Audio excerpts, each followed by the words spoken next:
Hiya, and welcome back to After Class. The game that teaches us that... I need Lars in...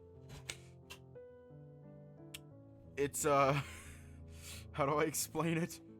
I need him in a way that is concerning. Anyways, let's just hop right in. Okay, here. Yes, religiously. I need him religiously. Good night.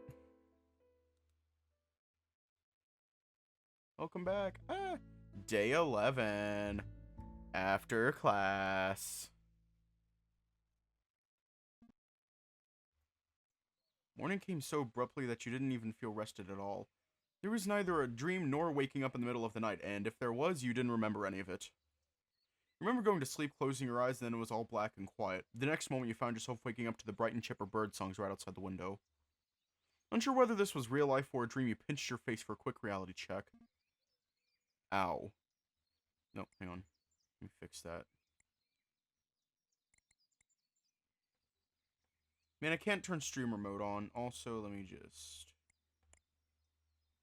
There we go. Ow. Why did you have to pinch yourself so hard? Glancing at the right side of your bed on the floor, you spied a half-naked slumbering tiger in all his glory. Considering the fact that he would already be in the kitchen doing breakfast prep by the time you woke up usually, you reached for your phone for the time being. Oh, that maybe you woke up earlier than usual, but it was already 6:30. A bit late for Lars to be staying in bed. Is he not feeling well? You took a second or 60 to look for a sign if he wasn't feeling well. He looked calm. Normal breathing behavior spotted. Nothing else was out of the ordinary. All that assessment took less than 10 seconds. You spent the remainder of the minute just daydreaming about his body. That is relatable. The fuck is that? Is that like music? After you snapped out of it, still sitting on your bed, you scooted over to the side, hand slowly reaching toward your roommate's forehead. As your hand landed on him, he opened his eyes, ears piercing through your soul. What are you doing? You're staying in bed later than usual, so I wanted to check if you were sick or something. It wasn't like you were doing anything sketchy, so you told him what you were up to. Minus the daydreaming part. I see. With her hand still extended, this was a perfect opportunity to feel a soft fur. You could have sworn he purred when you petted his head, but tigers weren't able to do that. He quickly got up as soon as you retracted your hand, sitting on the mattress he spent the whole night sleeping on. I did meal prep yesterday, and egg drop soup won't take long to make. I had pre-boiled the meat when you went to bed last night as well. Okay, I'm sorry if I woke you up then. Oh, not at all. I've woken up since half an hour ago. Was just resting my eyes. I'm glad I didn't wake you up then. I'll go use the bathroom for a bit. Won't take long. Okay, call me when you're done. I'll just laze around for a bit in bed. He got up and nodded, quickly putting on his tank top. Before leaving, he tidied up the place. Cleaning up the mattress and putting it into the closet was effortless for him. I'm sad now.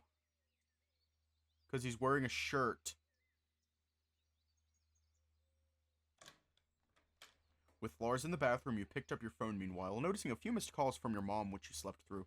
Based on how many stacks of missed call notifications were on your phone, that is. You didn't like the clutter, so you deleted all notifications after taking a quick glance at them. And there was nothing else you wanted to do, and you promised your parents that you would keep in touch once you moved out. But haven't been able to do so, you called back to fulfill that promise. Although you couldn't help but feel a bit anxious.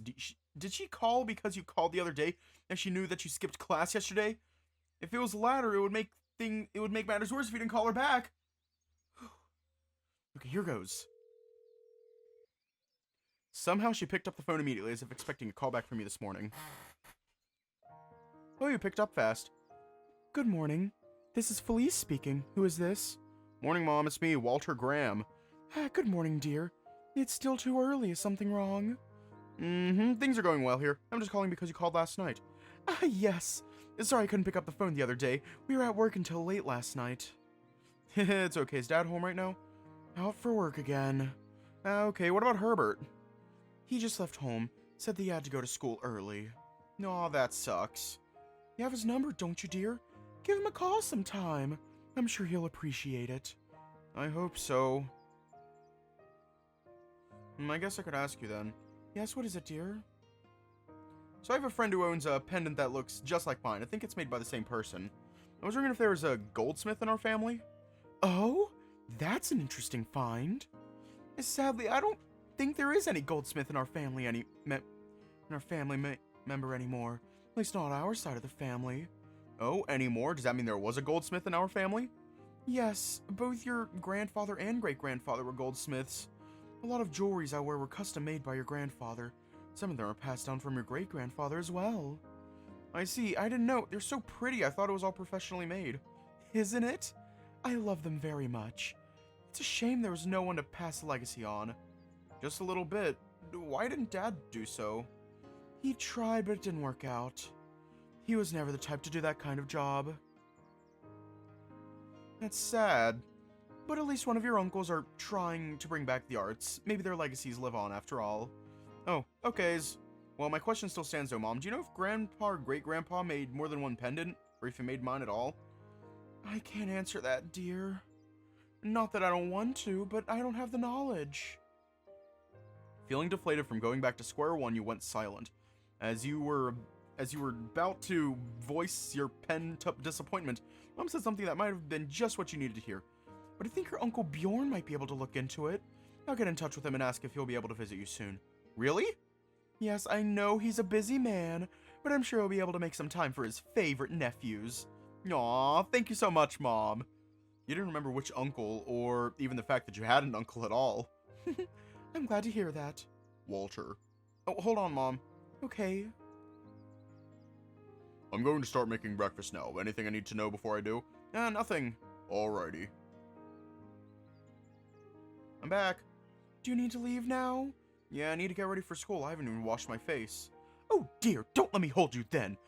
We can talk later. I need to make breakfast as well. I'm glad I called. Didn't realize how much I missed you. You can call us anytime, dear. Yeah. Alright, I'll get going now. Have a good day, dear. You too, Mom. Bye. Jumping with joy, you were excited to tell Coach Gill about the good news, but you just remembered he hadn't replied to your text since yesterday. I guess I'll just text Anders about the notes while I'm at it.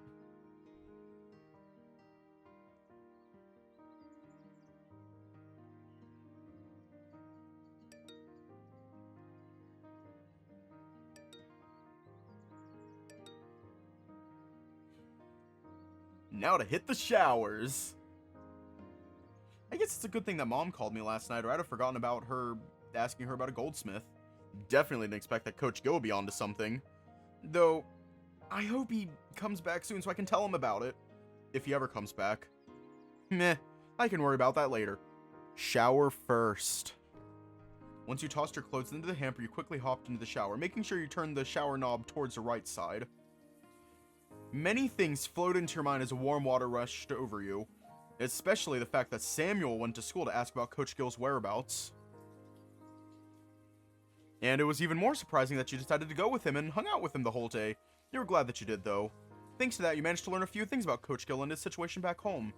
Samuel isn't as bad as he seems, but he still hasn't told me much about himself. I wonder what else is he hiding. Ugh, I almost forgot about the practice I skipped yesterday. Hope no one gives me a hard time for it.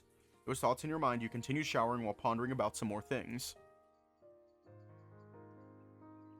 As you got yourself dressed, standing next to the bookshelf whose job was nothing else but to collect dust due to sheer negligence on your part, you couldn't help but note that there was not a single mote of dust on it. It was all spick and span. Not only that, the books were rearranged, the desk was also clean as if someone other than you had been using it. Lars, perhaps? After making sure that you had everything, including your notes for Anders, you grabbed your backpack and headed to the kitchen. Hey Lars, was it you who cleaned the room, especially the bookshelves? Yeah, it was me. What's wrong? Am I not supposed to do that? No, nothing's wrong. I was just wondering is all. If anything, I'm glad the books and desk finally had their use. Okay. Not much of a reader, huh? Yeah, I'm easily distracted, so a book can't have my attention for too long. Maybe we can change that. And that I don't have a lot of time for myself. This was an attempt to not have him convince you to read books for leisure, but he surprisingly agreed with you. It does seem like that. You had to school early and go home late. Yeah! He seemed to be thinking about something. I've expected him to say something, but instead he went back to stirring the stew he's been making. Everything seemed to be mostly done. Even if you wanted to help,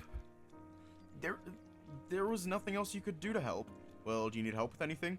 Still, you asked anyway, knowing you wouldn't have to do anything. Yes, I haven't set the bowl, so if you could do that, it would be great help. Oh, sure. Why do you sound so surprised? There's only one book that I'm interested in reading.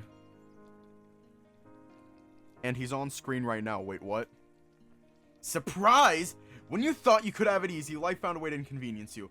And nothing, I'll go set up the bowls right away. You set the bowls onto the dining table per Lars's request. It wasn't a big deal in any way, and took you only a minute to finish everything. But set yourself an expectation, and this wasn't what you expected, so it took the fun away from you.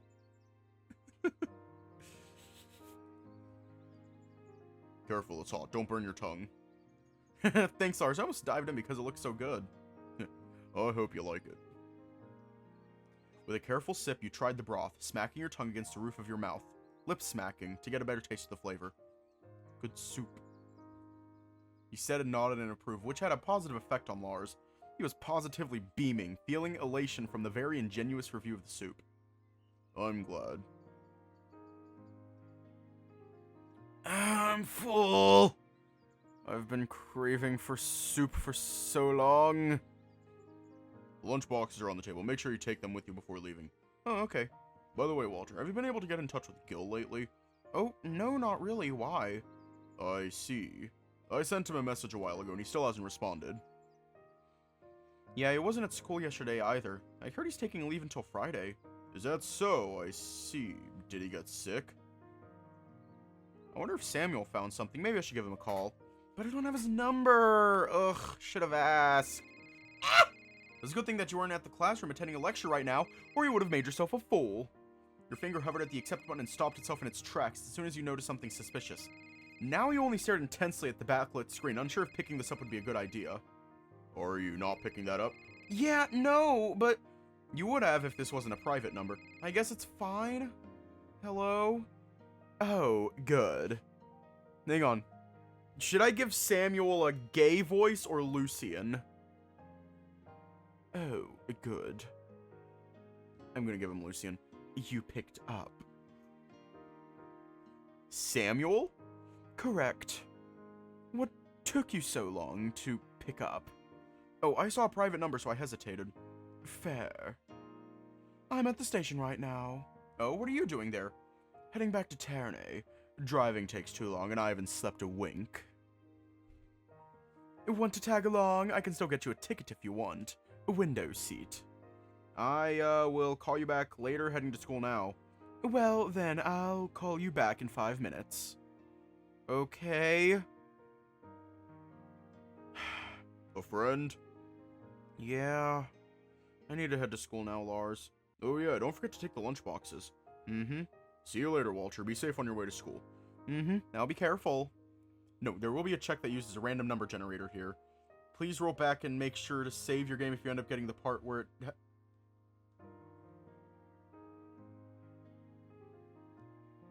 What? What? What? Last chance to save before the game performs the check. Boo. Ah! What the heck, Mark? Sorry. Oh shit, I should have saved. I'll do that real quick. I should have saved and I'm saving. I'm saving right now.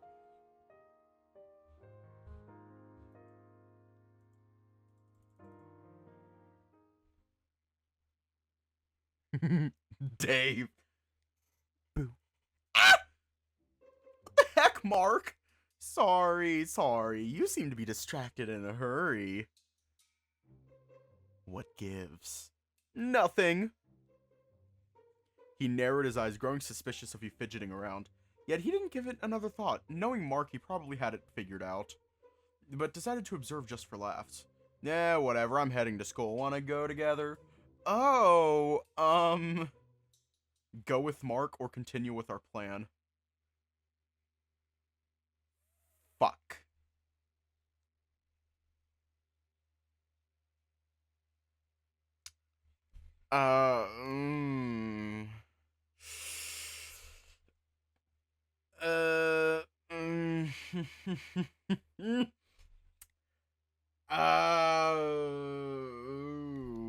Yeah, sorry, Mark. Oh, well... Oh, you have something planned in that little brain of yours. First off, my brain isn't small. That's rude. I'll have you know that my brain is smooth and square. Second, there's no point in hiding anything from you, is there? What big adventure are you planning today, Walter?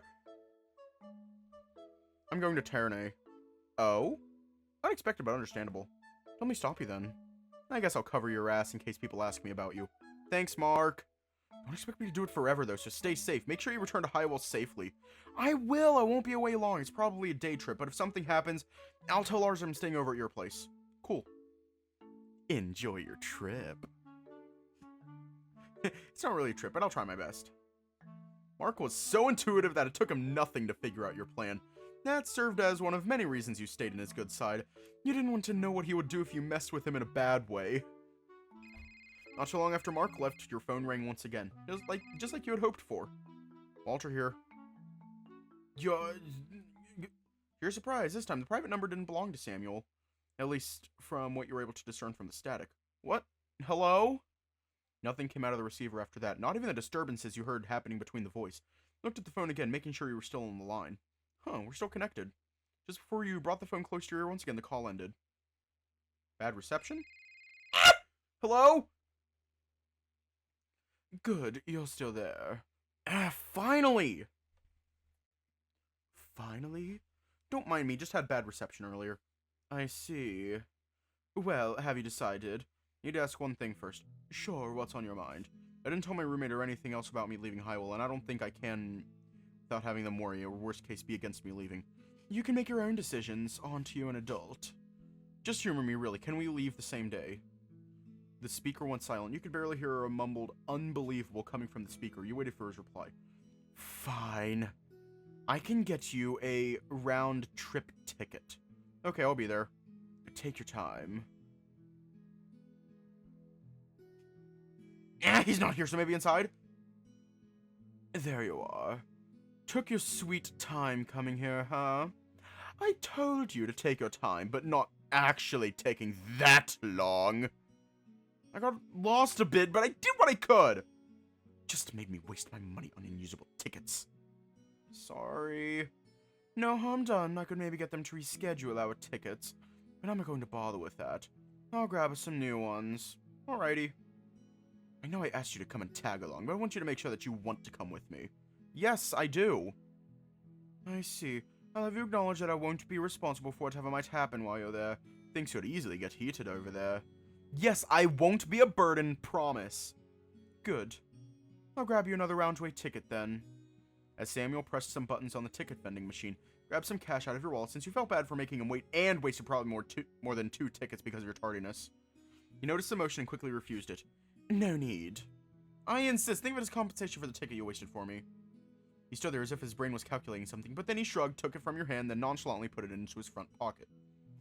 Fair enough. This is a fair exchange, I suppose. Here, got you the tickets. I was thinking of using the card, but using tickets are the more fun and authentic way of riding trains. It's my first time, too, so it works out. Ha! Can't believe I'm actually doing this. I'm so nervous. Nervous might just be short of an understatement. The butterflies were butterflying in your stomach. It almost made you feel sick. Hey. Yes? Don't be nervous. I'm with you. Ah. Thanks, Samuel. I'm glad to know you got my back. I'm not saying that because Ugh, like I said, just don't slow me down. I'll do my best. But how'd you know I was nervous? You're fidgeting and shuddering, if you haven't noticed. Looking down at your palms, you saw they were visibly shaking. Either that or your vision was getting blurred. Either way, what an embarrassing display. Oh, you're doing something you're not supposed to do. It's normal. Yeah? We should head towards our platform. The train is approaching soon. Lead the way! Thought I was going to die! What? People were rushing and pushing around. I think I bumped into more people than I could count with all my fingers. That's going to happen since it's peak hour right now. Most people here are going to work by commuting after all. At least you're still in Highwell. Why so? People less friendly in Ternae. Just be mindful when you get there. You might get pickpocketed if you aren't too careful. Noted! Is that why you travel light? You barely have anything with you. Wait, I got lucky? Wait, what do you... Damien, what do you mean? Wait, did someone get lucky? What? The fuck happened? Barely have anything with you? Not necessarily. I travel light as I prefer walking, and sometimes the situation requires me to be quick. And the mere sight of the Learnard's insignia is enough to get them to avoid me. Oh, okay. I'm assuming it was a bad something. Oh, wow. I didn't know your family is a big deal. In Ternae, at least. Isn't it the same with your family? The next train is approaching Platform 4. Please stand behind the yellow line and mind the gap when boarding. Thank you. Sorry, I couldn't hear you because the announcement caught me off guard. So you were saying? It's not important. Let's depart at once. Oh, okay. Could have sworn he was about to say something important. How do I know which one is our seat or is it free-for-all? Car number 5, 9th seat, you look at your ticket. Mine is 9A, yours is 9B. Oh, here. A window or aisle? Can I have window? Perfect. After you. Thanks. You don't like the window seat? Not really. But why? It feels cramped. It's quite distracting, especially when I'm trying to get some quick shut-eye. But the views are great! Why would you take naps? Yes. What? The train ride will be a long one. Make sure you're comfortable. I am! Still feeling nervous? Just a little bit. Now I'm more excited than anything. A ticket check will be performed before we depart. Please make sure you have your tickets ready. Thank you for your cooperation. You still have the tickets with you, I hope? Of course! You readied your ticket as a train conductor started checking the passengers' tickets one by one. Once it was your turn, you let her inspect the tickets you had in your position along with Samuel's. Same excitement washed over you as she punched the ticket with the ticket puncher, just like when you went to Waterfront with your friends a few days ago. A shame that you weren't going to Ternae with them currently. Samuel looked at you as if he was wondering what had gotten you so excited that your tail switched left and right. Yet he chose to say nothing, which worked out well for you. It would be embarrassing to tell him that the reason was a ticket puncher. He sighed while pulling an eye mask out of his pocket and some earplugs that seemingly molded it into a perfect fit for his ears. He put them on with haste. The ticket check has been concluded and the train will depart slowly. Please store your luggage in the overhead cabin and contact the staff if you possessed oversized luggages. Thank you. I guess he just wants to get some rest before we reach Ternae. Soon after the announcement was made, a low rumble was heard from under the train, and the ground started rocking gently. You looked out towards the train and noticed that the train was moving backwards. It nearly reminded you of Lars. You wouldn't like this train ride at all. Since trains were more spacious and you stopped feeling the gentle swing after a while, maybe he would have enjoyed this. Probably only if the train wasn't moving backwards he would. Spend most of the train ride looking out the window and enjoying the vast expanse of the region you managed to capture with both your phone and eyes. Hey. We've arrived. What? Samuel? We're in Ternae now. Come on, let's get off the train. Huh? You yawned and stretched your limbs lazily as you slowly stood up from where you fell asleep. We're leaving your seat. Samuel reminded you to grab your backpack as he put his phone into his pocket. When did I fall asleep? I don't know. You were asleep when I woke up to piss an hour ago.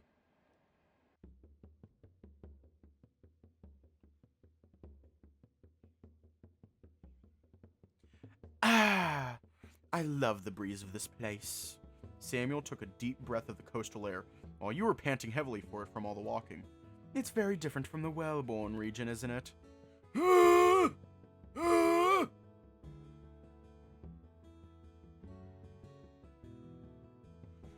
It is very different compared to Highwell, yeah?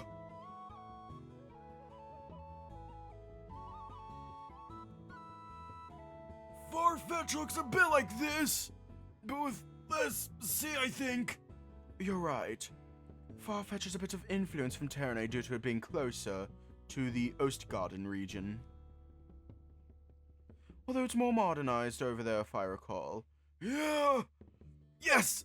Farfetch is more like an urban area compared to Ternae. Here, it still looks rather, I don't know, historic?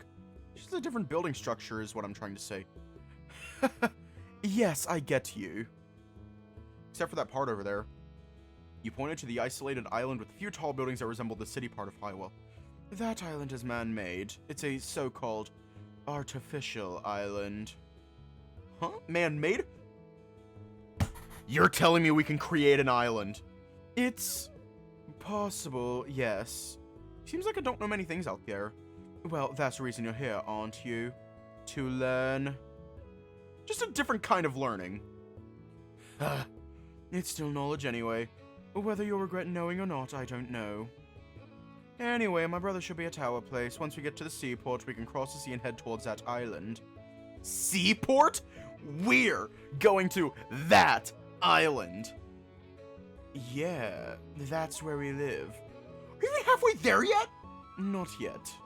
But I thought that big building is the port. You pointed out the obvious-looking seaport where many boats were docked at. That one's for cargo and personal ships. Sure, it's possible to travel on cargo, and it's a great experience, but it's expensive and could take quite a while due to detours. We're looking for the passenger ships, that is, on the far side of the mainland. I wondered whose idea was to build the station on top of the hill and so far from the main port. Whoever pitched in for the development of Ternae Port Station. That port is the main port. Ternae is a trade city, after all, so they prioritize trade ships over passenger ships. Fair. Why do you guys live so far away anyway? I usually rent a car and drive towards the seaport for passenger ships. But since our arrival here is mostly unannounced, especially you, I'd rather that we walk there. The less people know that we're here, the better. Ugh. You get to sightsee while we're at it. It's not that bad of a trade-off. Still, I'd like having convenience more than anything. It's only a short walk. You look like you exercise regularly, but you're... Ugh. Severely out of shape. I used to train with Gil back then. I also used to run as well, but winter break happened. Happens to the best of us. Is there anything I should look out for? Like, what can I do? Or he stopped before turning back to you. His eyes were erratic, as if he was scanning for something. It seems like we're clear. A lot, but as long as you're inside the Learnard residence, you'll be fine. I thought we were visiting your place. Yes. But I'm the only person entering. What? How am I going to meet Gil, then? You will. It's too dangerous to have your face be known by the people in the Learnard family. They will do a full assessment on your background. God forbid they find anything remotely suspicious about you and your family proper. I see. I'll make sure to get Gilbert to see you, trust me. If you say so. Okay, let's say worst case scenario, I get dragged into the place. For some reason, I had a feeling that was going to happen. A lot of things had been happening a bit too convenient lately. As if there was someone or something that was messing with circumstances. Well, I'm sure it doesn't happen, but if it does... He paused, putting his hand around his chin. You're Graham, aren't you? I don't know if it's the Graham, some people have been talking about. But as far as the last name goes, I am a Graham, yes. At least the hardest part is done since the families have good ties. The problem is that both our families don't just come visit unannounced. I think that would make things quite complicated if they knew you were a Graham. Let's say keep your last name a secret right now and come up with a random last name when asked. How about that? I can do that. Does your family ask a stranger's last name without reason? It's what we're known to do, at least indirectly. Noted. Do not stare. Most of our family members have an inflated pride, and if you did that, they would develop a hidden intention, mistake you as an opponent, or worse. They could think of you as an obstacle. But honestly, I think it's only rude to do that. But I'm also a Learnard, so I've been programmed to have that sort of mindset. Can't blame me there. Is that why he was asking me earlier when I was staring at him when we were hiding from his brother? Okay, now I really hope I don't get dragged into the house. We can only pray. Also a word. Graham. We're clear for now, but let's keep the topic down a little. We don't know if there was anyone listening on these streets. Even the walls have It's time to drink water. I see. I'll be more careful then. It's time to drink water. As you made your way It's time towards to the drink other kind water. of seaport across the sea, you listened to Samuel's It's lecture time to on drink Learnard water. Family Etiquette 101, while taking in the breathtaking scenery. You had noted that despite the town having the same general architecture to Farfetch, there were nuances within the infrastructure that set it apart from your hometowns. It was both familiar and new to you at the same time. Quite the refreshing experience, you said to yourself.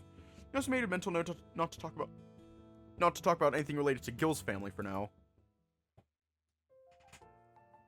Both you and Samuel finally made it to the cruise port after walking for almost half an hour. Once inside, you grab 2 tickets from the sale counter and inserted them both into a machine that looks like a mailbox. The gate immediately let you through after it ate the tickets, and you found yourself standing by the pier now, next to the open sea. You see dozens of ships just floating about, ranging from a small boat to a full-blown cruise ship, but mostly industrial ships that people tend to refer to as cargo ships. Directly across a body of water, the man-made island was quite visible, along with the structures on it. I think I'm in love with this place. It's pretty, but I honestly enjoy Highwell a bit more. Less sea and more mountains, and it's generally colder there as well. Oh yeah, you're right, the air feels a bit humid here. It has a weirdly salty taste.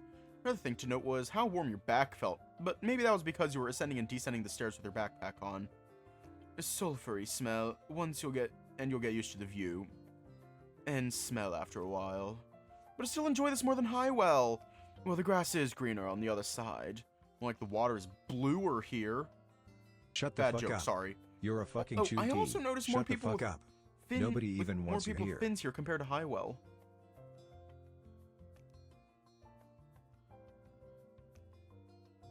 Gee, thanks for using the text-to-speech to reference Pink Guy.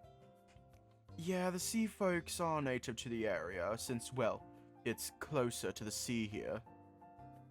That makes sense. It's almost like the town is full of Talbots and Wilfreds, less colorful version of them. One other thing you noticed was that there were about as many dog people as sea folk, and most of them had been wearing some uniforms. Enforcer sort of uniforms. A coincidence? Probably not. It wouldn't surprise you if they were part of a Learnard family. That would be a bit ridiculous still. After waiting for about half a minute, or 5, the ship designated to take you to the remote island had finally arrived. You boarded it carefully, lest you fall into the deep water. You didn't realize you were actually seasick, or maybe it was the food you ate. No one knew. Even while standing on a stationary land, you still felt a bit funny. Floaty like you were still riding the waves. It stopped after a while, although the realization that you'd have to return to the main island the same way had you feeling squeamish once again. It subdued itself very quickly, though, and now you're back on your feet like usual. No longer distracted by that, only now had you realized that the island was a lot bigger than it looked from afar. The scenery was immediately different from what you were seeing just a few minutes ago, too. You could definitely tell that this part of Ternae was more modernized, almost resembling Farfetch even. Just almost, it was still inherently different, that much you could tell. Alright, seems like you've regained your bearings, let's move. Oh, more walking. It won't be far from here now. We just need to cross a few roads and we're there. And we are here. Both you and Samuel arrived to the destination after a whole load of walking. Well, relatively close to the destination at least, as the gate itself was guarded by rather strict-looking guards. What's wrong? When you said Learnard residence, I didn't expect it to be a whole mansion! Gilbert never told you, huh? No, he barely talked about his family, if ever. He had no reason to, I suppose. I'll head and fetch him. You wait here. Sure. Samuel headed into the oversized gate that was almost extravagant. The guards met him with respect before allowing him into the gate. What now? Feeling tired from the arduous journey, you sat down on a nearby bench while keeping a close eye on the gate. Samuel told you not to stare at them, so you tried your best avoiding eye contact. But you found it difficult to do so, and that was why you decided to drink from the nearby water fountain. Would have liked something flavorful and fizzy! But I'm parched, so I shouldn't be complaining. As you approached it, you were looking for some sort of valve to get the water flowing. After taking a quick look, you found what you were looking for. The gentle turn, you inch your face closer towards the bubbler in anticipation. Anytime now. Okay, clearly something was wrong with it. You thought you turned it the wrong way, so you tried turning it the other way. No luck with that either. Maybe you should try hitting it and see if the free water you deserve would come out. Tap it lightly or hit it with your whole being.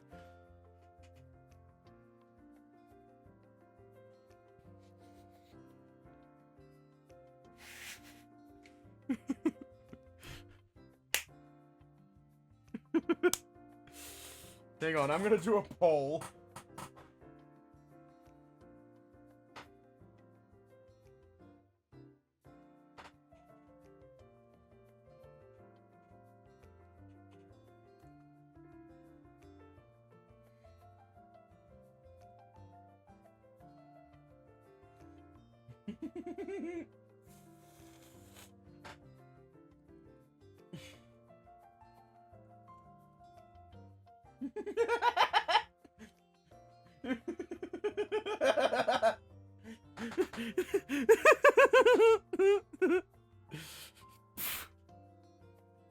Oh my god!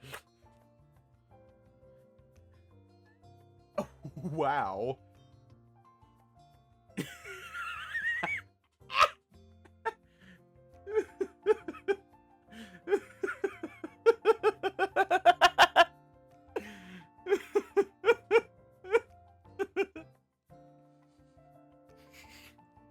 I almost wrote that as bussy tap. There is no democracy. Democracy does not exist. Only the greed of the rich.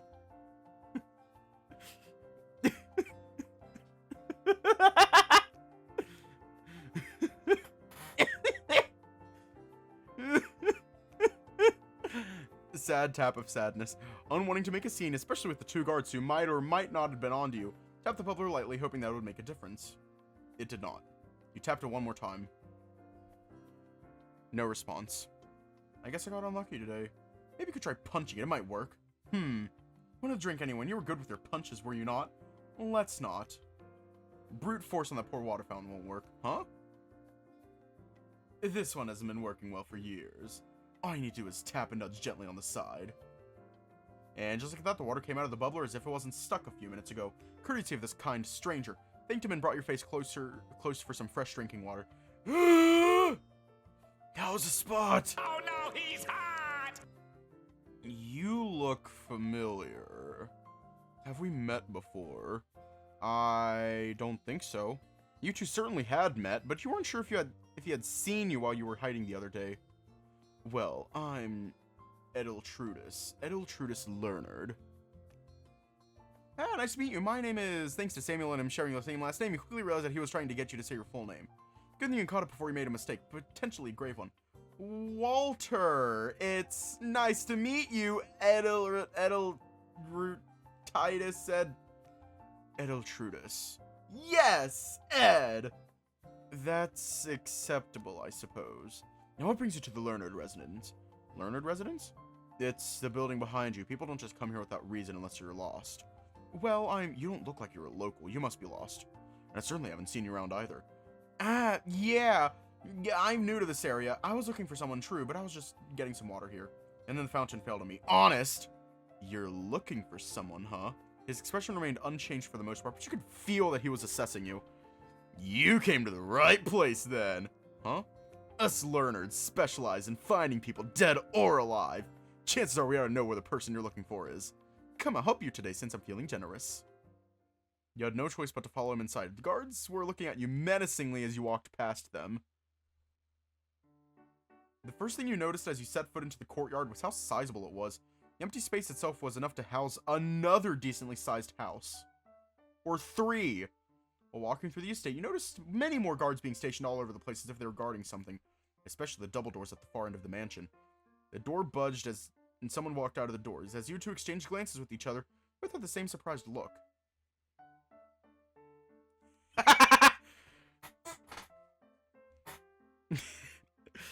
And he looked at me, and I looked at him, and he looked at me, and I looked at him, and he looked at me, and I looked at him.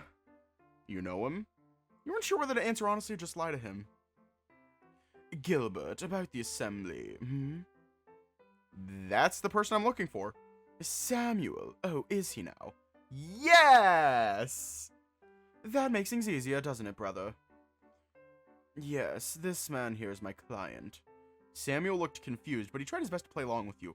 In that case, I'll let you two be. Gilbert, a moment. Sure. While you met up with Samuel, Infiltrating walked away with Gil. Looked back to and mouthed outside while his brother wasn't looking. Once they were no longer near the area, you and Samuel went to someplace more private. Why? I was outside! Samuel dashed closer and silenced you with the hand on your mouth. Not too loud. Right, sorry. I was just outside as instructed. He saw me and persuaded me, and I thought declining would be even more suspicious, so I pretended I had business with you. That was a smart move, I admit. Infiltrating would question you less if you had business with one of us. And I had hoped it would have gone differently. Now that you have Infiltrating's attention, I can't guarantee that you will be able to avoid being caught in the crossfire when something big happens. Your heart raced as soon as you heard that. Ideally, you'd have preferred not to get involved, but if it had to happen, then what could you do? What else did he know? What? Ed Iltrudis, you didn't reveal anything, I hope. Well, I didn't think I revealed anything, not even my last name. Told him I was looking for someone and pretended that it was you I was looking for instead of Coach Gill. What should we do now? Nothing. Ed Iltrudis' shop. We're better off not doing anything to avoid suspicions. You talked with Ed Iltrudis earlier, and he seemed just decent, if not a little bit eccentric. Almost everyone you knew so far was strange to some degree. But Samuel seemed suspicious, and his reactions were also rather extreme. I wondered if what he said about his brother was justified. Hey, Samuel. Yes? Ed, I'm not even gonna try. Your brother Ed, isn't he your brother? I mean, yeah, I know he's your adopted brother, but still, isn't that a little bit extreme? You don't know him the way I do. I don't have a problem with my adoptive siblings, including him, but Ed Iltrudis is just... He's a reckless, dangerous, goal-oriented man. And he will do anything to reach that goal of his. I see. What about Coach Gill, by the way? Is he also your adoptive brother? We're half-siblings. Different mother, same father. No offense, Samuel. Just how complicated is your family tree? Complicated enough. Father was a wild man, and probably still would be. If not because of his age and his prime years, he was a reckless man, even more than Ed Iltrudis. Why do you think people in Ternae fear us? Because you guys have power? And how do you think we obtained that power? I don't know! Our father didn't become this powerful and wealthy through charity, and we all know that. What I'm saying is that you're dealing with a dangerous family with a dangerous situation. Something corrupt is certainly brewing within these walls as we speak. I can feel it. Everyone is getting anxious. It would be best to leave as soon as we're done here, you understand? But you and Gil... Oh, good, you're both here. Samuel, I need a moment with you. What is it? It's better that we speak privately. Fine. Wait here, I'll be quick. Oh no, Father wants to talk with your client. I'm not sure why, though. What did you tell Father, Ed Iltrudis? Not much. I told him you were having a client over, that's all. Well, best to wrap up whatever you two are discussing. I'll be waiting at my chamber, brother. Yeah. He really is enjoying this. Am I in trouble? I'm sure you aren't, but we can't be too careful since it's Ed Iltrudis we're talking about. I'll take you to our father's chamber. Come. Okay.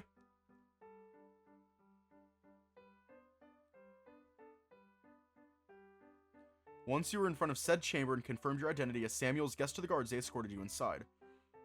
A shame, but it is alright. Coach Gill was there talking to a person in a wheelchair. You presumed that was his dad, based on the appearance, poise, and composure. He was soft-spoken yet firm. Something told you that, in front of you, was a man of power, not someone to be messed with. Seems like our esteemed guest is here. I will talk with him privately, if you mind. Not at all, Father. Whatever they were discussing, you could tell that it was a fun one, as Coach Gill had this look like he was about to cry. Noticing you entering the room, he nodded as he walked past you. You struggled to stay calm as you never expected to be alone in a luxurious room with the head of the Learnard family. I'm Walter! It's nice meeting you, sir!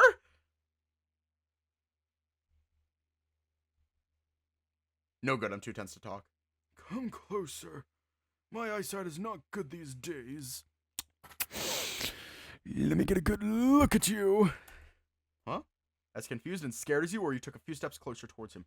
You have grown so much since the last time I saw you. I almost didn't recognize you, son. Sorry, know who I am? Walter Graham, the older twin. I remember you as clear as day. Have we met? So you do not remember me.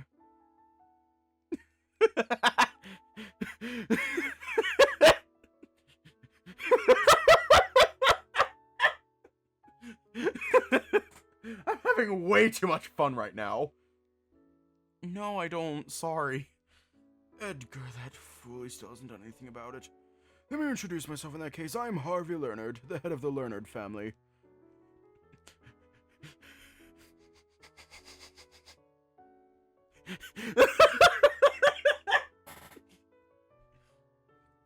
Somehow he felt and looked more welcoming and kind. You could feel the tension escaping your body as you breathed. Bitch, do we look like we know you?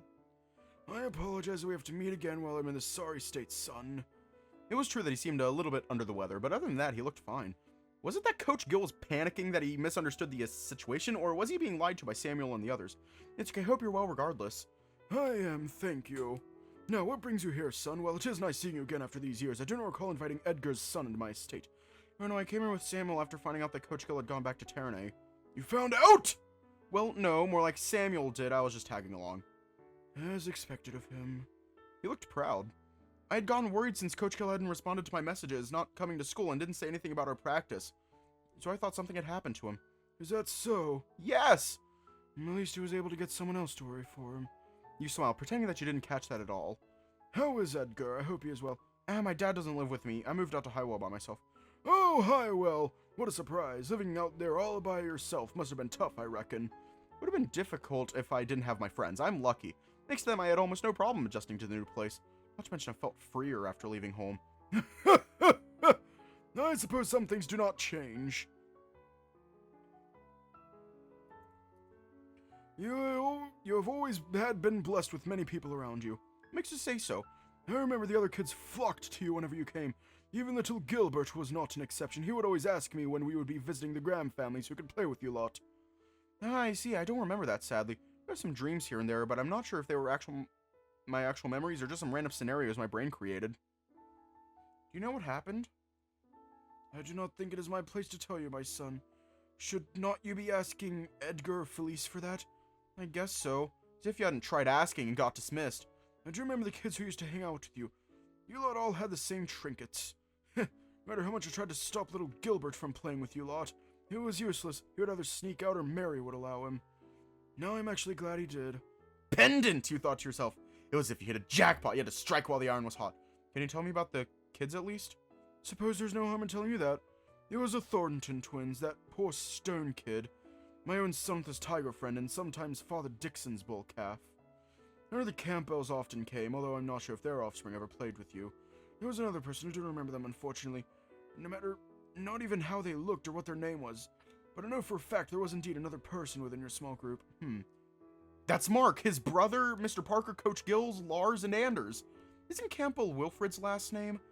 Did he know me from way back then? It must be pure coincidence. His family does winery after all, so it's not impossible for them to supply wine for one of the Learnard's fancy meetings or whatever. And there was another person you didn't remember. Now I have even more questions than answers. Ugh. At least now I know who to ask if I want to know more about the pendant. I have to drill this information in my head so I don't forget. One more thing, my son. Sometimes you find yourself raising your fists at the ceiling, from your bed, because of your bad luck, and sometimes you are the bad luck. What do you mean by that? I am who I am because of what I had done in the past. Now it is starting to come back and bite me in the butt. As you can see, I'm getting old and frail, and I might not have much time left. Sooner or later, I will need a successor. I'm sure you have an idea that many of my sons are not of my own blood, but yet, I love them all the same in honor of my late wife. I try my best to trust and love them equally. I do know some of them have their allegiances cast elsewhere. The only two I can put my trust in are Samuel and Gilbert, but neither wanted to take up on their old man's job. One does not think he is worthy or deserving of the title, and other wants nothing to do with the family at all. You might be wondering why I'm telling you all this. Do you not fancy my foolish son Gilbert? What? I thought I was mistaken when little Gilbert would not stop talking about the pendants and the promise you lot had made back then. Now, after seeing how you two looked at each other just before he left the room, words coming out from a mouth could be misleading, but a look from the eyes would not. My wife, she had the same look, full of awe and adoration, innocent yet full of passion. I knew that he was different even as a child. He had many odd interests, and Mary just enabled him. But that is beside the point. You would not be here if you did not care about him, would you? Or are you just as foolish as my late wife was? I don't know. He moved his wheelchair closer as his hands clasped against yours. What I am saying is that I want you to be by Gilbert's side until he's figured out what he wants in life. I know now that I cannot force him or Samuel to be my successor, especially if they do not wish for it, but I still want either of them to take on my position when I'm no longer in this place. I will not go down easily, but something is happening, my son. I need to ensure all my hard work does not fall into the wrong hands. Is he just straight up saying that he doesn't care if it's a pole or a hole, he just wants some fucking grandkids?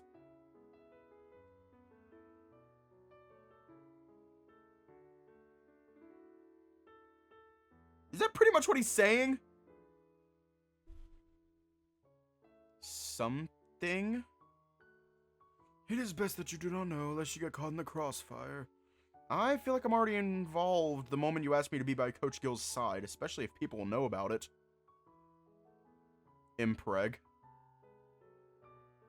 Teeny weeny Walters. If there's a will, there's a way! Especially if Always people know watching. about it. It is exactly why I asked to talk with you privately. Let's keep this just between us. Alright, I still don't know how I feel about this whole thing, but I'll think about it. Will you be okay? I will, worry not for me. I'll still worry, though. Coach Gill wouldn't be too happy if something bad happened to you. Wouldn't it be nice if that were the truth? Because that's what I think. Well, didn't you say that if I didn't care, I wouldn't be here? Sure, that applies to Coach Gill as well. I don't know what happened. I'm sure he still cares, even if he doesn't show it. I see. I thank you, my son. Hope to see you when I've gotten better. Maybe we could talk and reminisce about the past once you have remembered everything. I hope so, too. Please don't die yet. Is that appropriate? I like that. Now I think it is time for you to leave before they start suspecting you, my son. Could you also tell Gilbert to see me? I have some other things to discuss with him. After that, I will tell him to meet you by the entrance. Okay, so you take care, sir. Just call me by my name, unless you want to call me Uncle Harvey like you always did back then. You basically tried a habit of referring to people older than you as Uncle. Okay, Harvey. Gosh, that sounds really rude. Calling him by his name, especially when he looked like someone who deserved a lot of respect, felt pretty rude. You also decided to include the uncle part next time you call him, whenever that would be in the future. Farewell for now, my son. For someone who was labeled as dramatic and often made things blown out of proportion, he didn't seem to make this whole situation feel dire at the slightest. Could it be that he toned it down to freak you out less? And thank you. Oh, what for? For listening to this old man's request. Oh, you're welcome. I'm glad to see you again, even though I don't really remember meeting you before. He smiled when you waved goodbye as you walked out. You found Coach Gill standing anxiously by the door along with Samuel. You told him that Coach Gill was being called into the room, so Samuel decided to guide you to another room to wait for Coach Gill. I guess we'll just wait here. Haha, sounds good. So what did you talk about with Father? Oh, shoot, what do I tell him? I can't just tell him it's a secret. You know what? Don't answer that. I don't need to know. Oh. That worked out in the end. You wouldn't know what to tell him, especially since you two had decided it would be a secret. So, did you find out who you wanted to look for? I sort of did, to be honest. I was only here to see if Coach Gill was okay. I don't really have any other crazy plan or reasoning behind it. Not to mention this was done on a whim. Thanks to you, Gilbert was able to leave rather easily. Wait, how so? I'm pretty sure they would have tried to guilt trip him into staying longer and eventually keep him here forever. Now that you're here, they had to make sure to uphold a certain respected view about them. Especially in front of a Graham family member. Father knew about you and why you were here, didn't he? Yeah, he recognized me. More reason to not lock Gilbert up, then. I've told you once and I'm telling you again. Leave as soon as you're done. I got it. I got it. Just sucks knowing something, but I can't do anything about it. You're helping me by not getting involved. The less people I need to worry about, the better. It seemed like Samuel was trying to make you feel better. He had the right idea, but he wasn't particularly good about the delivery.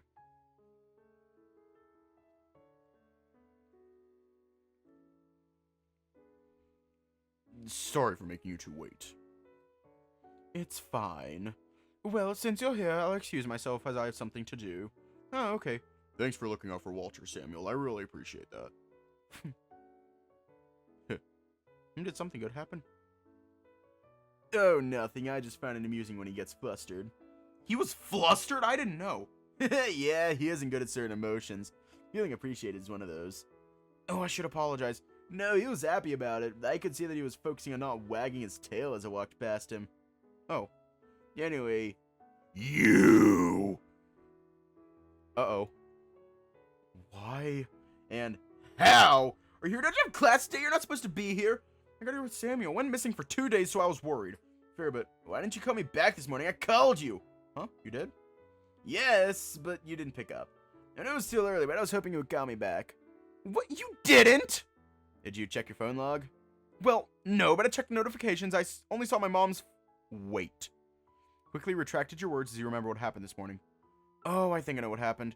Checked the notifications, saw a bunch of missed calls from my mom. I dismissed them all thinking they were all from her. That would explain it. Still, this happened, so we just need to make sure we're not being suspicious. You being here changed everything, after all. How do you mean? I had a backup plan in case things went wrong, since I was sure they would prevent me from leaving either by some guilt tripping or worse, locking me up. Oh, Samuel said the same thing. So you already know. That's awful. Honestly, probably the least awful thing they would have done. What? Anyway, yeah, let's just act natural and not be suspicious. They already have a reason to suspect you in case something happens. But still, thanks for being here, Walter. I needed it. I'm glad. Yeah, I wanted to go somewhere real quick before we leave this place. Let's go. Huh? Where to? You'll see. After exiting the main building and several turns around the estate later, you found yourself in an open area decorated with a lively shade of crimson from the many red blossoms scattered around the place.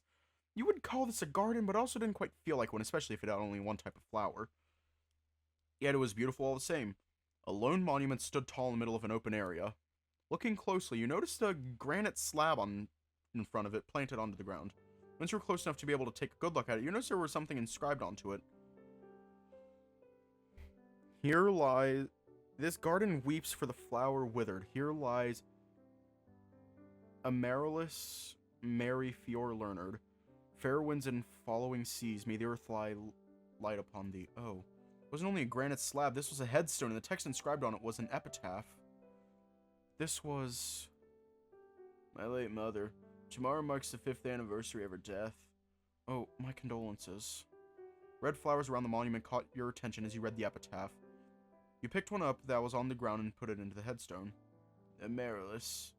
This is her favorite place since father tended those flower beds for her when they were young and in love. I see. These are beautiful flowers. Do you have fond memories of her, Coach Gill? I have a lot. She was brave, courageous, kind, and loving. She had shown great compassion to everyone she knew, even being forcibly married into the Learnard family for selfish people. Father used to pity her for that, but her kindness was boundless, and so she touched his heart, and she loved every day ever since. Back then we were still little children. I was the only odd one out, and I knew that, but she didn't care. She loved me unconditionally. Never felt that I was different with her. Aww. She taught me to be kind to the others, and not to be ashamed of being who I am. To be free of judgmental views, to love unconditionally, like how she loved everyone in the household, even though some of my siblings aren't even her children to begin with. She was our everything, my everything. Both my mother and grandmother were the most important people in my life. And now... Coach Gill. I don't remember if I ever met her, but she sounded like a beautiful person. How did your mother pass away, if you don't mind answering? I'd rather not say. Sorry. That's okay. I'm sorry if it made you uncomfortable. Not at all. No worries. I found out yesterday that she passed myself, and I still don't understand why. Coach Gill paused for a moment, swallowing heavily. A shaky sigh came from him, getting swept up in a sudden sea breeze. Amaryllis petals coming loose to swirl gently around the gravesite. I think I avoided coming back for so long, and now I wish I had done so much sooner. You wanted to come up with a response, but you were too afraid of saying the wrong things. Instead, you stared solemnly at the headstone, thinking of how beautiful of a mother she had been for the children of the Learnard family. I'm glad you decided to go back home, Coach Gill. Yeah, me too. Got to say goodbye to my mother even though it was already too late. Hope one day I can visit my grandmother's grave as well. He put his hand on top of yours, which was placed on top of the headstone. We're gonna stop it for the ad. We're gonna break from the ads.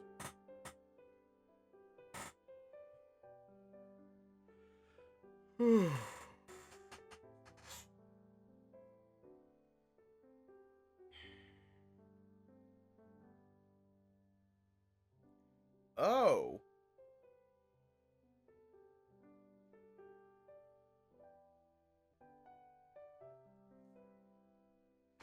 And we're back.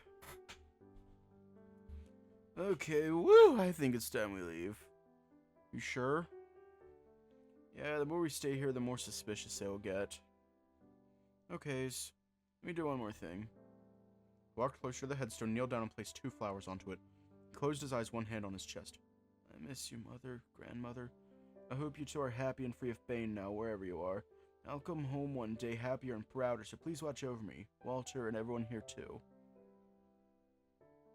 Goodbye. It was a bittersweet goodbye. A painful pang of sympathy went through you as he said goodbye. His voice was small, his shoulders tense before they relaxed. More like deflated, but he snapped his posture back into how you knew him a second later. I'm done. Sorry about that. It's okay. After Coach Gill said goodbye to his mother and grandmother for the last time, left the estate with him hastily and carefully, making sure not to raise anyone's suspicion. Turn around to look at Coach Gill, had a perplexed look on his face. Something wrong? I was too distracted earlier, but did Edgar even know you're here? Well, about that. I skipped school and all that, so not really know. I don't know, I asked when I knew the answer. What about Lars? Did he need to know? I don't think it's exactly his business. You should let him know as you two live under the same roof now. Lars can be quite a worrywart, especially towards people he's close with. I guess so. Yeah, I'll let him know when I'm home. I think. Yeah.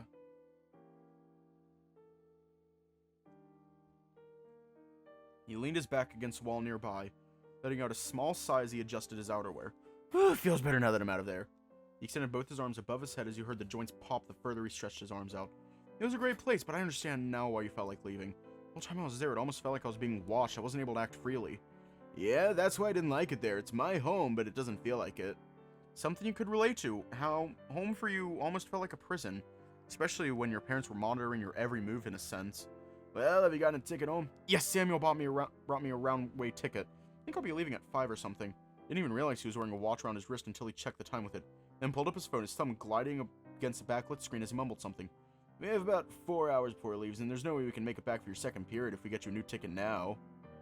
You're not seriously trying to send me back to school. I imagine Edgar would skim you alive if he knew I encouraged you to skip classes.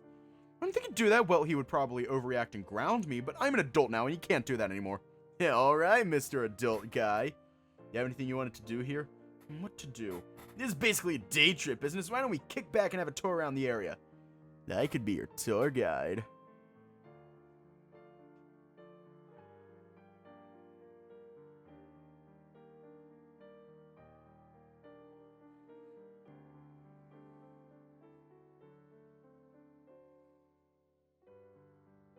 Wait, what's going on?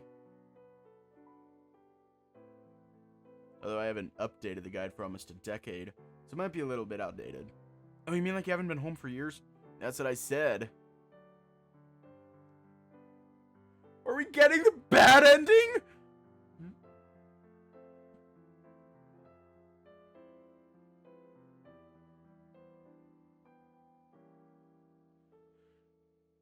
I didn't!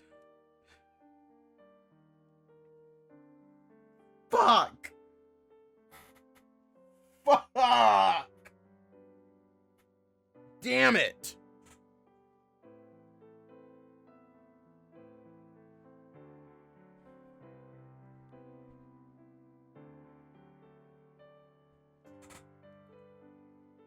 Okay, I did a right click. Then characters. Yeah.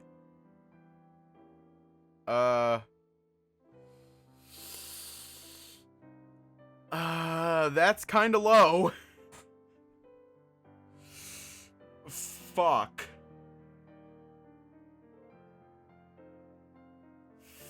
Fuck.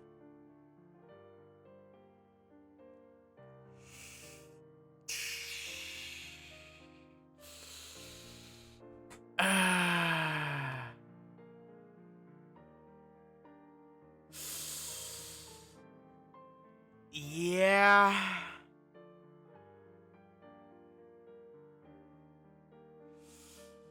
We're fucked.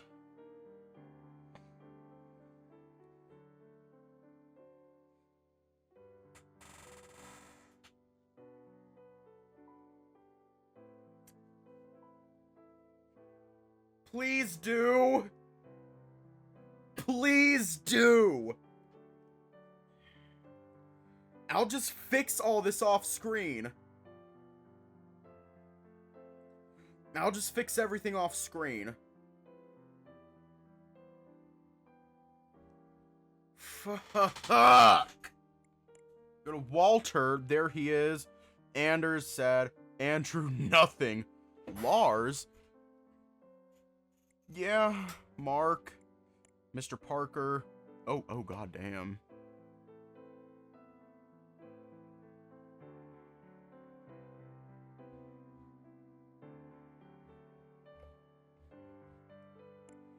Yeah, I'll just do it that way. That's what I said. I see. Well, I think it's going to be fun if you don't mind taking me around. Sounds like a date! Pfft. Yeah, that sounds fun. This island is small and there's nothing but buildings around here. He paused, conjuring up some activities he could do with you in his mind. It seemed like, well, I could take you to the beach, but we don't have a swimsuit and it's spring. It's not a problem. We went for a swim when we took a trip to the waterfront village, didn't we? Waterfront, that's it! Why are we here? To cross the sea, that's why. I don't wanna. What? But you'll have to cross the sea to get back to Highwell. I'll just stay here then. But you have to go back eventually. I'll swim when it comes to it. You'll make it. Better than getting on a ship. What? You get seasick? Yes. Ah, I see. You don't have to worry about it. Here. Oh, what is this? It's an antiemetic. It'll hopefully stop you from feeling like throwing up. I thought those were called anti-hiss something. Oh, those can have antiemetic effects, true, but what I have is specifically for motion sickness. I see. Gil, can I borrow your... Can I see what you have for that? Can I just casually steal those meds so I can stop experiencing motion sickness? Thank you. Thank you, Damien. Some people still feel sick after taking them, though, so keep in mind. Looks like I'll have to stay here after all. Just be a man and take it! I am but a boy. So much for Mr. Adult Guy. How do you feel? After many efforts of convincing you to get on the ship, Ted yielded no result. Coach Gill was fed up with it and ended up carrying you on the ship by force. It was caused a scene when people mistook that for a kidnapping. Quickly told them it wasn't like what it seemed, and the problem practically solved itself. I feel great. Glad they worked. I'm not scared of ships anymore. Would have been better if you just trusted me to begin with. Well, if you didn't tell me that it doesn't work on some people, I wouldn't have hesitated. Oh well. So, waterfront. It's not that far from here, just a quick stroll will take us there. About half an hour. Half an hour?! Out of the frying pan into the fire, you couldn't stop yourself from voicing out your frustration. Ugh. Come on, you need the exercise. I know, if you want to get there faster, there might be a way. Your eyes lit up from the mention of that. Finally, something non-strenuous, effortless, and easy.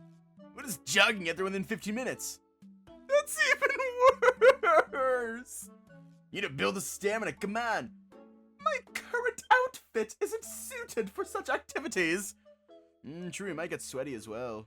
Lucky it is. Oh, we're in Waterfront. Oh, I saw this place when I was with Samuel. You didn't take it here, did he? Nah, I only saw it from afar since he didn't want to waste time, but I'm sure this was the place I saw. Yeah, okay, good. Well, I hope you don't mind coming here. It's not quite the beach, but it's very close to the sea. Yeah, it's nice, but I want to rest real quick before we start walking again. No, sure. 30 minutes walk is not a short walk or a quick stroll. It really is a quick stroll. For you, maybe.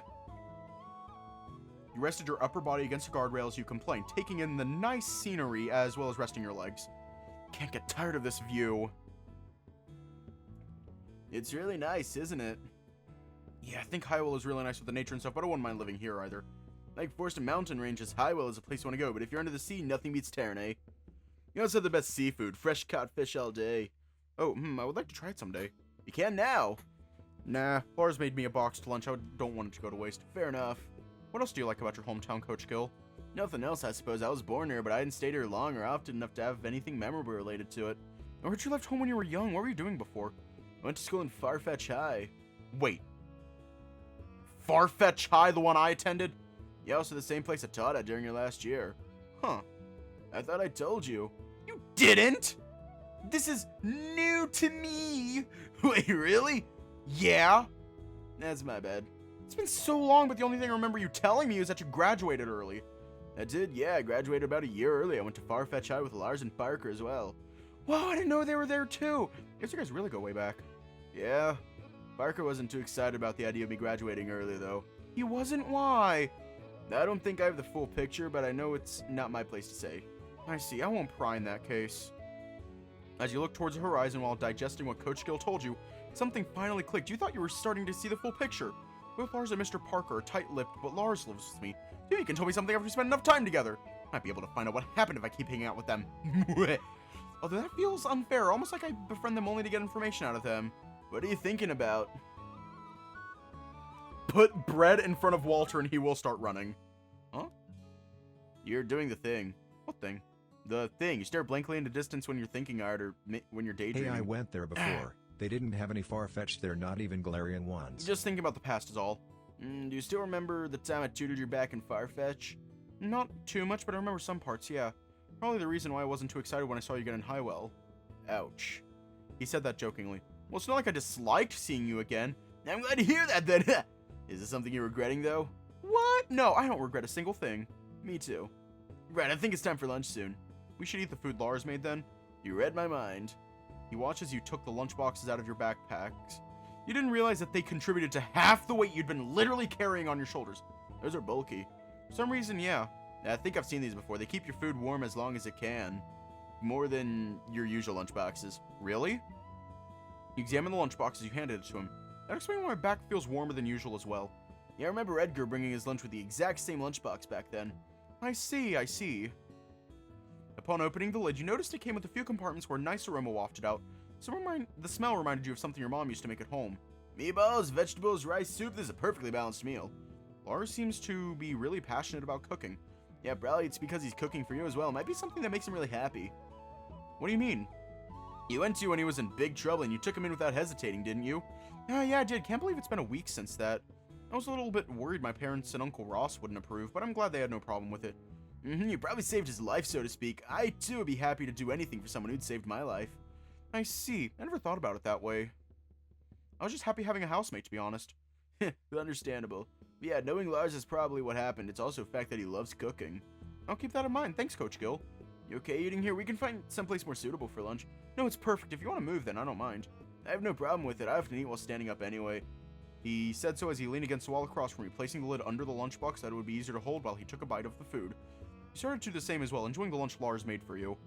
I wish someone would cook for me. I'm jealous. You're a good cook. What's to be jealous about? It's just different when someone cooks for you. I wouldn't know. You didn't tell Lars that you're here. How about Parker? I hope you didn't tell him because he would lose his marbles if he knew. I didn't. Good. I haven't talked with Mr. Parker lately. Maybe I should check up on him when we're back. That's a good idea. Do you know what's been going on with Mr. Parker, though? He's been very mellow somehow. I know he has something that he's been dealing with for years, but I don't know the details. I do know he has the police and investigators involved. Someone in my family was working with him at one point, I think. Hope he's okay. For his sake, yeah, he's been dealing with a lot of things since leaving home. It's not my place to tell, though, sorry. Oh no, I understand, no worries. I'm nosy, but I know when not to stick my nose into things I'm not supposed to. Sometimes. Sometimes. Otherwise, you wouldn't be here. Come on, you don't have to remind me twice. I already said my reasons. I get it, I get it. And by the way, how did practice go yesterday? I hope Talbot didn't go overboard with it. You paused, unsure whether to tell him the truth or go along with it. Nah, you skipped practice. You would eventually find out if you lied anyway, so you were thankful for how it turned out. The difference was that you had to deal with it now instead of later. Sorry. Can't say I'm happy about it, but won't get on your case for that since it was partially my fault. Just don't skip it next time, okay? Okay. That's all I needed to hear. What's really going on with you and Talbot anyway? He seems, I don't know, protective towards you, I think? Let's not talk about it. I see. Sorry for asking. It's okay. Coach Gill doesn't really seem to enjoy Talbot's presence sometimes. I guess he really doesn't want to talk about it. But still, I wonder what's going on between them. Especially Talbot. He has been actively trying to step between Coach Gill and me. Took another bite of your lunch as you pondered about them while enjoying the scenery until Coach Gill's voice snapped you back to reality. Hey, can you yell this for me? No, sure, but where are you going? It won't take long. Just wait here. Ah! He handed you his half-finished lunch before darting off somewhere. Now you had a lunchbox on each hand. Okay. What was that about? Since you wouldn't be able to eat your lunch with both your hands full, you placed his lunchbox next to your backpack and quickly finished yours while waiting for him to return. Even after finishing your food, which didn't take long, admittedly, you still hadn't returned. You eventually packed both yours and his lunchboxes and shoved them into your backpack. Keeping the lid open wouldn't be good for the food or your backpack. Imagine the mess it would have made. Plus, having the lid closed would keep the food warm longer. Felt anxious. Lack of any follow-up had you wondering about his whereabouts or if anything had happened to him. Put Life 360 on his ass! Should I go check what's going on there? What if he went back and didn't see me? Yeah, we would be missing each other, and that's not good. Check up on him or wait.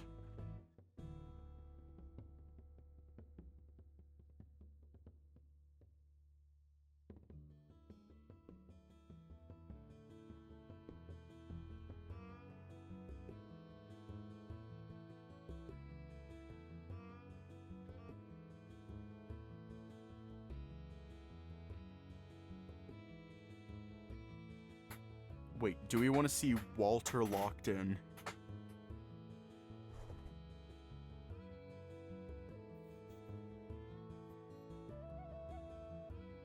I'm gonna do another poll.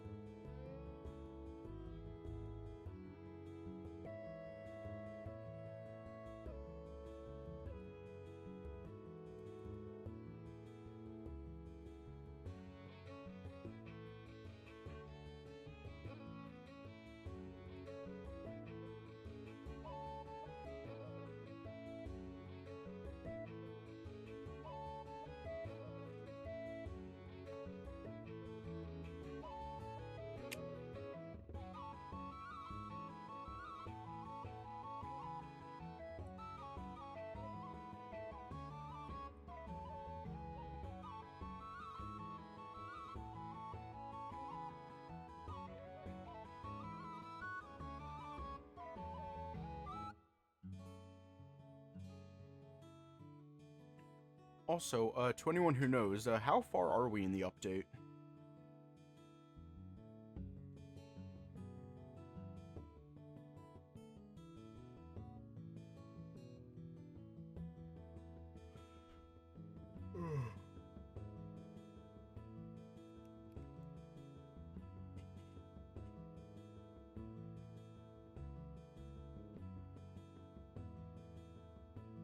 Okay, we'll probably leave off soon. Though, what if he was in trouble? I'll call him just in case.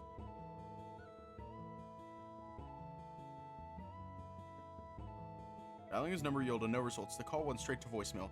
Sure, you're feeling uneasy and worried your ass off at this point. I know Coach Gill can protect himself, that's for sure, but what if...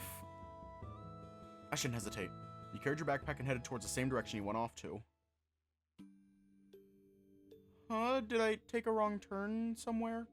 You saw where we went off to, and there was only one road leading to it, yet it brought you to a small alley between two buildings.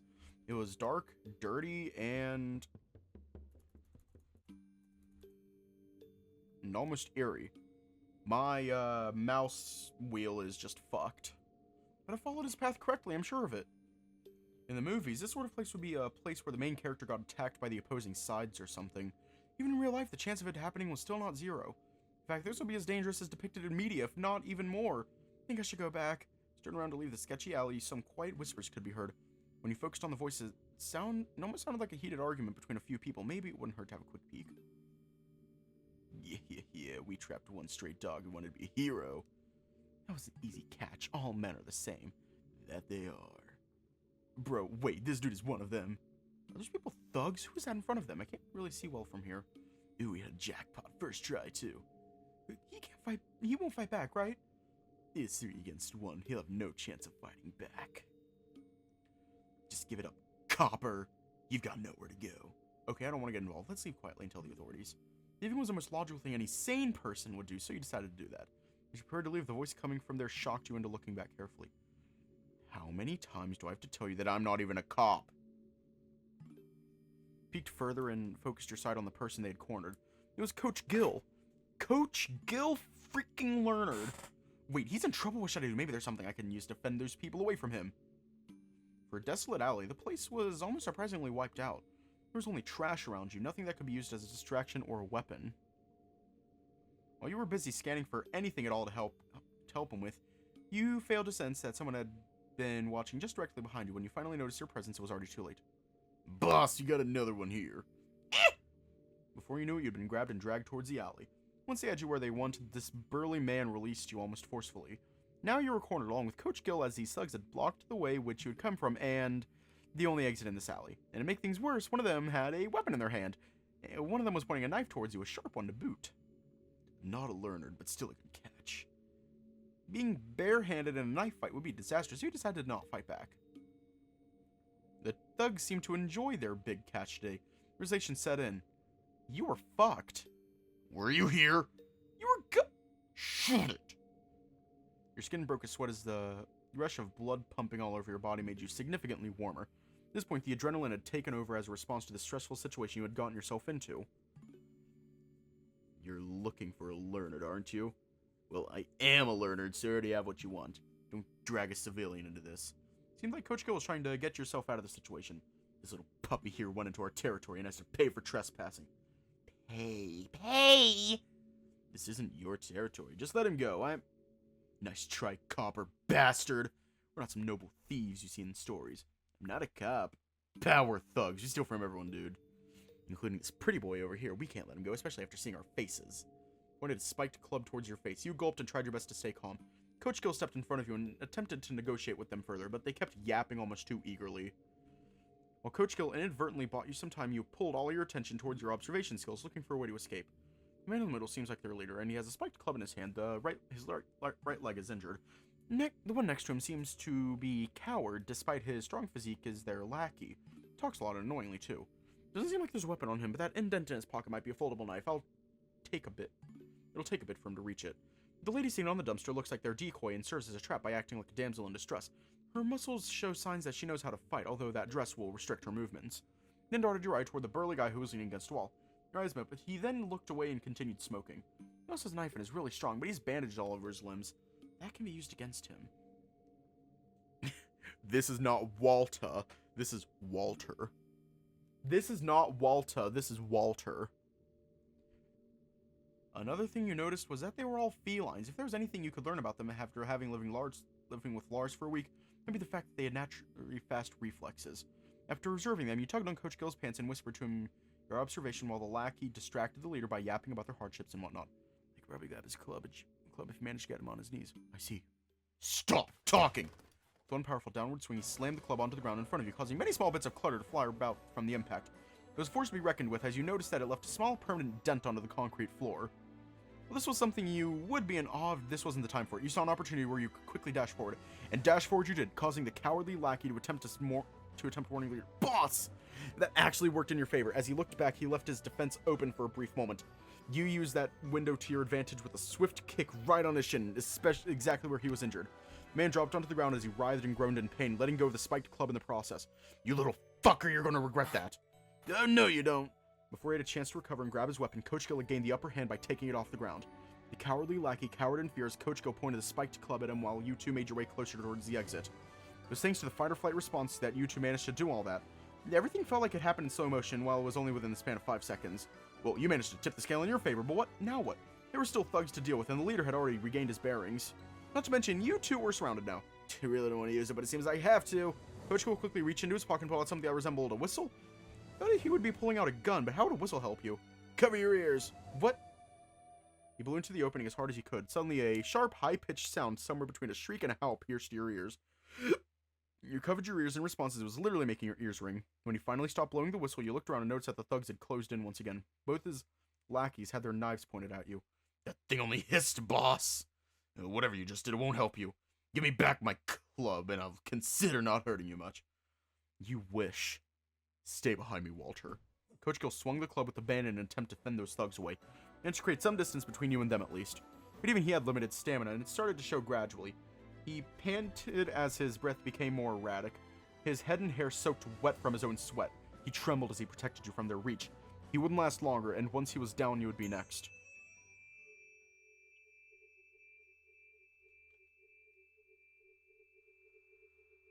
Maybe if you punched those guys and beat them to death somehow, it would make things easier, right? Another kick to his shin would get him crippled. Punch him hard on his temple and he would be knocked out. While you were at it, you could take the club off Coach Gill's hand and smash the thug's face in it. It would make quite a nice sight. The cowardly thug would not be a big deal either. He would cower in terror once he saw his boss's lifeless body. The last thing would be the burly man. You could do the same thing with him as you would with the boss. Shall we? Wait. Hey! Walter! Huh, what? When you snapped back, the thugs were already gone. You noticed that Coach Gill had been shaking you concerningly. What was that? What? Never mind, it doesn't matter. We should run as well. We can't be caught here. See that? Well, climb up that and I'll jump over towards the other side. Now catch you for the big leap after. Can you do that? I'll try. Alright, let's hurry. Both you and Coach Gill climbed over the wall. You surprised yourself because you didn't expect to be able to do that. They went over there, rust them! Walter, jump! Coach Gill leaped over and apparently was already on the other side. Said he would catch you after the big leap, so you trusted him and attempted to cross by jumping over the gap. Oof! That wasn't so scary after all. Yeah, now let's run before they catch us. He jumped down and you followed suit. He grabbed your hand and pulled you into running away together. You thought you would be scared, but you were actually having fun? Something about this reminded you of your childhood. You could barely remember that you were being chased by a scary old man while running away together with Coach Gill. We should leave. I don't want to be in trouble. It's fine, just trust me. You little rascals, what are you doing in my backyard? Crap, he's here. What should we do? Jump and grab onto my hand. I'm scared, it's too high up.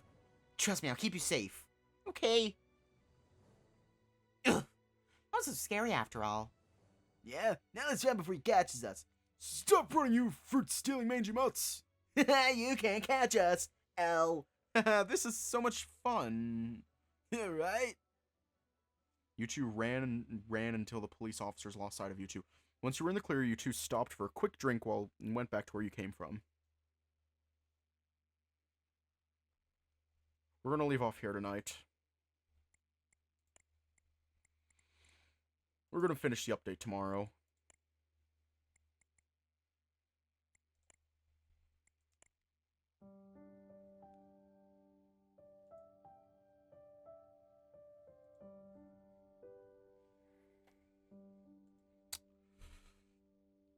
I'm tired. Stay safe, have a good night, and I will see you all tomorrow.